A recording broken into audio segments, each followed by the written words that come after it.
ପ୍ରବଳ ତାତିରୁ ମିଳିବ ତ୍ରାହି, ଆଜିଠୁ ବଦଳିବ ପାଗ। କାଳବୈଶାଖୀ ବର୍ଷା ନେଇ ସତର୍କ କଲା ପାଣିପାଗ ବିଭାଗ। ପ୍ରବଳ ତାତିରୁ ମିଳିବ ତ୍ରାହି, ଆଜିଠୁ ବଦଳିବ ପାଗର ମିଜାଜ।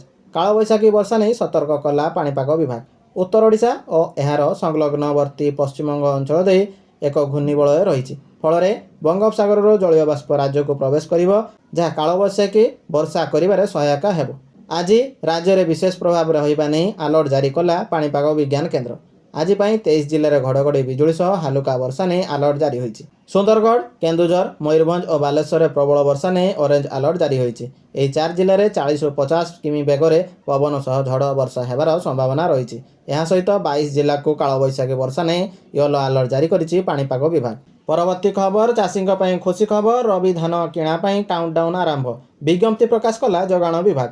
ମେ ମାସ ପହିଲାରୁ ରବି ଋତୁରେ ହୋଇଥିବା ବଳକା ଧାନ ମଣ୍ଡିରେ କିଣା ଆରମ୍ଭ ହେବ।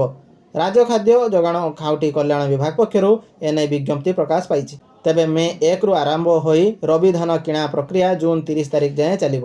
ଚଳିତ ବର୍ଷ ମଧ୍ୟ ବାଲେଶ୍ୱର, ବରଗଡ଼, ଭଦ୍ରକ, ବଲାଙ୍ଗୀର, ବୌଦ୍ଧ, କଟକ, ଯାଜପୁର, ଝାରସୁଗୁଡ଼ା, କଳାହାଣ୍ଡି, କନ୍ଧମାଳ, ଖୋର୍ଦ୍ଧା, କୋରାପୁଟ, ମୟୂରଭଞ୍ଜ, ନବରଙ୍ଗପୁର, ନୂଆପଡ଼ା, ପୁରୀ, ରାୟଗଡ଼ା, ସମ୍ବଲପୁର, ସୁବର୍ଣ୍ଣପୁର ଓ ସୁନ୍ଦରଗଡ଼ ଆଦି 20 ଜିଲ୍ଲାରେ ରବି ଧାନ କିଣା ହେବ। ଏନେଇ ରାଜ୍ୟ ଯୋଗାଣ ବିଭାଗ ପକ୍ଷରୁ ସମ୍ପୃକ୍ତ ଜିଲ୍ଲାପାଳମାନଙ୍କୁ ଚିଠି ଲେଖାଯାଇଛି। ଏନେଇ ଆବଶ୍ୟକ ପଦକ୍ଷେପ ନେବାକୁ କୁହାଯାଇଛି। ଖରିଫ ଭଳି ଆସନ୍ତା ରବି ଋତୁରେ ମଧ୍ୟ ରାଜ୍ୟରେ କ୍ୱିଣ୍ଟାଲ ପିଛା 3100 ଟଙ୍କାରେ ଧାନ କିଣା ହେବ।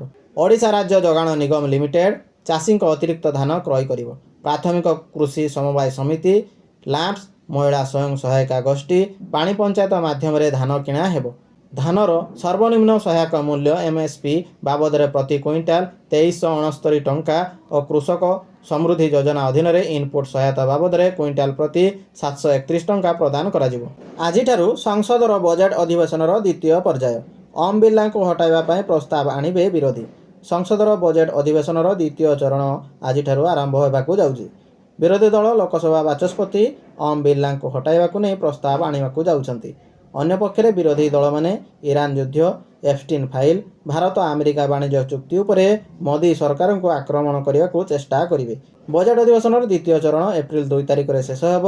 ଆଗକୁ ତାମିଲନାଡୁ, କେରଳ, ପୁଡୁଚେରୀ, ଆସାମ ଓ ପଶ୍ଚିମବଙ୍ଗରେ ବିଧାନସଭା ନିର୍ବାଚନ ଅନୁଷ୍ଠିତ ହେବାକୁ ଥିବାବେଳେ ବିଜେପି ବିରୋଧୀଙ୍କ ମୁକାବିଲା ପାଇଁ ସଂସଦୀୟ ମଞ୍ଚର ବ୍ୟବହାର କରିବ। ତେବେ ବିଜେପି ପଶ୍ଚିମବଙ୍ଗରେ ରାଷ୍ଟ୍ରପତି ଦ୍ରୌପଦୀ ମୁର୍ମୁଙ୍କ କାର୍ଯ୍ୟକ୍ରମରେ ଅବ୍ୟବସ୍ଥାକୁ ନେଇ ଆକ୍ରାମକ ହୋଇଛି। ତୃଣମୂଳ କଂଗ୍ରେସକୁ ତୀବ୍ର ସମାଲୋଚନା କରିଥିବା ବେଳେ ପଶ୍ଚିମବଙ୍ଗ ସରକାର ମଧ୍ୟ ଏହାର ଜବାବ ଦେଇଛନ୍ତି। କେନ୍ଦ୍ର ସରକାର କଂଗ୍ରେସ ବିଶେଷ କରି ବିରୋଧୀ ଦଳ ନେତା ରାହୁଲ ଗାନ୍ଧୀଙ୍କୁ ଟାର୍ଗେଟ୍ କରିବାକୁ ଯୋଜନାରେ ରହିଛି। ପରବର୍ତ୍ତୀ ଖବର, ଅଶାନ୍ତ ମଧ୍ୟପ୍ରାଚ୍ୟ ପ୍ରଭାବ ପାଇଁ ହନ୍ତସନ୍ତ ଭାରତ। ଗ୍ୟାସ୍ ପରେ ଏବେ ହୁ ହୁ ବଢ଼ିବ ପେଟ୍ରୋଲ ଡିଜେଲ ଦର। ମଧ୍ୟପ୍ରାଚ୍ୟରେ ଚାଲିଥିବା ଯୁଦ୍ଧ ଯୋଗୁଁ ଭାରତରେ ଗ୍ୟାସ୍ ସିଲିଣ୍ଡର ମୂଲ୍ୟ ବୃଦ୍ଧି ପାଇଛି। ଏହାରି ଭିତରେ ବଡ଼ ପ୍ରଶ୍ନ ହେଉଛି, ଦେଶରେ ପେଟ୍ରୋଲ ଏବଂ ଡିଜେଲ ମୂଲ୍ୟ ମଧ୍ୟ ମହଙ୍ଗା ହେବ କି? ହରମୁଜ ପ୍ରଣାଳୀ ବନ୍ଦ ହେବା ଦ୍ୱାରା ଅଶୋଧିତ ତୈଳ ଯୋଗାଣ ପ୍ରଭାବିତ ହେଉଛି। କେନ୍ଦ୍ର ସରକାର ଏହି ପ୍ରଶ୍ନର ଉତ୍ତର ଦେଇଛନ୍ତି। କେନ୍ଦ୍ର ସରକାର ପେଟ୍ରୋଲ ଏବଂ ଡିଜେଲ ପାଇଁ ତାଙ୍କର ଯୋଜନା ପ୍ରସ୍ତୁତ କରିଛନ୍ତି।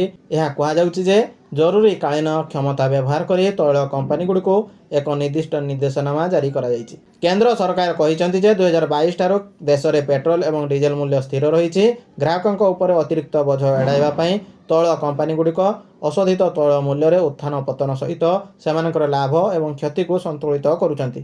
ଫଳସ୍ୱରୂପ ହରମୁଜ ପ୍ରଣାଳୀ ଦେଇ ତୈଳ ମାଲ ପରିବହନ ବନ୍ଦ ହେବା ଯୋଗୁଁ ତୈଳ ଅଭାବ ଏବଂ ବୃଦ୍ଧି ପାଉଥିବା ମୂଲ୍ୟ ଦେଶରେ ପେଟ୍ରୋଲ ଏବଂ ଡିଜେଲ ମୂଲ୍ୟକୁ ପ୍ରଭାବିତ କରିବ ନାହିଁ।